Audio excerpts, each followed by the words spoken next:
ഞാൻ ജീവിതത്തിൽ ഒന്നുമായില്ല, എനിക്കൊന്നും ആകാൻ സാധിച്ചില്ല, എനിക്ക് കഴിവില്ല, എന്നെ കൊണ്ടൊന്നും സാധിക്കില്ല എന്ന് പറയുന്നവരോടാണ്.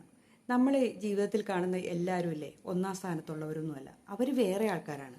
നമ്മളാണ് നമ്മുടെ ജീവിതത്തിൽ ഒന്നാം സ്ഥാനത്തുള്ളത്. നമ്മൾ വന്ന വഴികൾ വേറെയാണ്, നമ്മൾ ചിന്തിക്കുന്ന രീതികൾ വേറെയാണ്, നമ്മൾ പ്രവർത്തിക്കുന്ന പണികൾ വേറെയാണ്, നമ്മൾ എന്താണോ നമ്മുടെ സാഹചര്യങ്ങൾ വേറെയാണ്, നമ്മുടെ മാതാപിതാക്കൾ വേറെയാണ് ഇല്ലേ. അവരുമായിട്ട് യാതൊരു സാമ്യവും നമ്മുടെ മാതാപിതാക്കൾക്കില്ല. നമ്മുടെ മാതാപിതാക്കൾ നമ്മുടെ തന്നെ. അപ്പോൾ നമുക്ക് വന്നത് എല്ലാം വ്യത്യാസമുണ്ട്. പിന്നെ എന്തുകൊണ്ട് നമ്മൾ മറ്റുള്ളവരെ നോക്കി ജീവിക്കുന്നു? നമ്മൾ നമ്മളിലേക്ക് നോക്കി ജീവിച്ചാൽ പോരെ.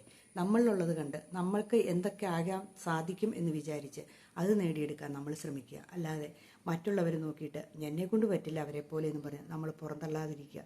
നമ്മളെ തന്നെ തള്ളിയിട്ടുണ്ടെങ്കിൽ പിന്നെ ആരും നമ്മളെ ഉയർത്തിക്കൊണ്ടുവരും? നമുക്ക് മാത്രമേ നമ്മൾ ഉയർത്താൻ സാധിക്കുകയുള്ളൂ. അത് മാത്രം ചിന്തിച്ചാൽ മതി. നമുക്ക് മാത്രമേ പലതും ചെയ്യാൻ സാധിക്കുകയുള്ളൂ. എന്തെങ്കിലും ഒന്ന് ചെയ്യുക. ചുമ്മാ ഇരിക്കുന്ന സമയം കളയാതിരിക്കുക. ചുമ്മാ മറ്റുള്ളവരുടെ റീല് കണ്ട് നമ്മൾ എന്തിനിങ്ങനെ സമയം കളയുന്നു ഇല്ലേ. നമുക്ക് നമ്മുടേതായ കാര്യങ്ങൾ ചെയ്യുക. നമ്മൾ വിജയിക്കാൻ ശ്രമിക്കുക. നമ്മൾ നല്ല നിലയിലെത്താൻ ശ്രമിക്കുക. നമുക്ക് വേണ്ടിയിട്ട് ജീവിക്കുക. മറ്റുള്ളവരുടെ കാര്യം ഞാൻ പുറകിലാണ് എന്നുള്ള ചിന്ത നമ്മൾ കളയുക. നമ്മൾ മുൻപിലെത്താൻ ശ്രമിക്കുക. നമ്മളാണ് ഹീറോ എന്ന് ചിന്തിക്കുക. ശരിയാണോ ഞാനീ പറഞ്ഞത്?